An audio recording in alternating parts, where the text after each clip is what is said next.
At the broadest level, there are three parts of leader development: identification, development, and deployment. In identification, we select the right ones to build. Then, in the development process, we prepare them to lead. We build their lives. That's the training process itself. Then finally, we deploy them as leaders with ongoing support and continued lifelong development of their lives. And here's the point: we must give attention to all three. If we neglect identification of the right ones, then we might end up training the wrong ones. If we neglect the development process, then we may have the right ones to build, but we won't do a very good job of it. And if we don't deploy them well, they may be really well prepared, but they won't have the ongoing support, encouragement, mentoring, challenging, and so forth that they need in order to continue growing and thriving as leaders throughout their lives.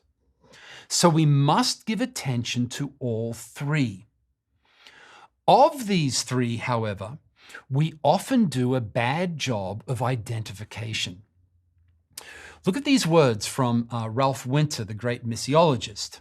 He said the largest stumbling block to leadership development in the global church is that we train the wrong people. If we train the wrong people, what will happen? Well, obviously, we'll waste our time and resources, won't we? And leader development is very intensive when you do it properly. Also, the leaders that we have trained will be frustrated and they won't succeed in their leadership if they're the wrong ones. So we must learn how to effectively identify the right people. Jesus, of course, did this very well. And notice that Jesus chose those he built as leaders. He did not just have a sign-up form for anyone who wanted to join him. In Mark 3, we read, Jesus went up on a mountainside and he called to him those he wanted. And they came to him and he appointed the 12. Also in John 15, Jesus said to his disciples, "You did not choose me, I chose you." So how do we do this? How do we identify the right ones? First, let's look at some of the wrong ways to identify emerging leaders. For example, many times we simply train whoever can afford to pay the tuition. They sign up, pay the bill, go through the training. And our institutions need the money to survive. But of course, this results in a great deal of failure in the end because we're training the wrong people. Or we might ask, well, who are you related to? And if you're related to the right person, then you're in the program. In many cultures, this is how it's done. Or we may have an academic approach and ask, what degree do you have? Well, you may have lots of degrees, but that doesn't mean you're called to be a leader. Or we might think that it doesn't matter who you are, our training program is so good, we can fix you. These are some of the usual ways to determine who we train. Let's also have a look at some of the existing models of identification. The most common one that people use is the FAT model, F-A-T. Are they faithful, available, and teachable? If so, they're the right ones. I've talked to many leaders in many different countries who use this approach. However, it's not a good approach. Here's why. First, let's look at available. Remember Ralph Winter's words. The largest stumbling block to leadership development in the global church is that we train the wrong people. Traditional training methods involve taking people out of their current environment and putting them somewhere else in a Bible school or seminary for years at a time.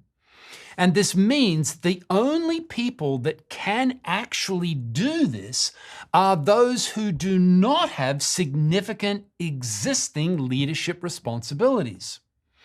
The leaders who are already functioning well simply can't go away for years. So we end up training the wrong people. Do you see? We're training the people who are available, when many times the right people are definitely not available.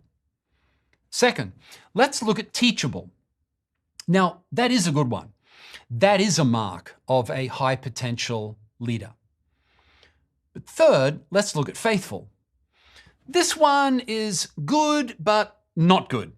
Of course, we need leaders of character and faithfulness.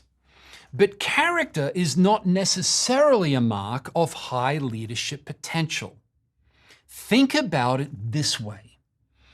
Good character gets you on the elevator in the first place. Bad character keeps you off. So if you have bad character, we're not going to consider you at all. However, there are specific leadership indicators, and we'll look at these in the future, that will determine how high on the elevator that you will go.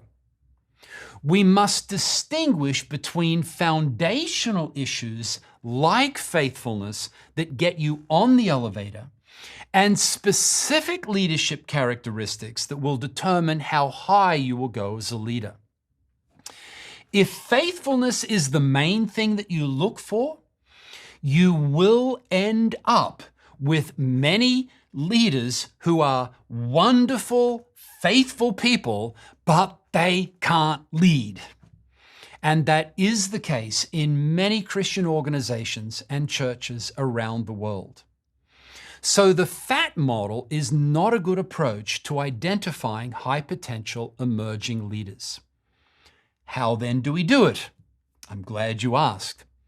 In the next video, I will introduce to you a very useful model that will help you to identify high potential emerging leaders. We call this the Leader ID model. I look forward to seeing you there.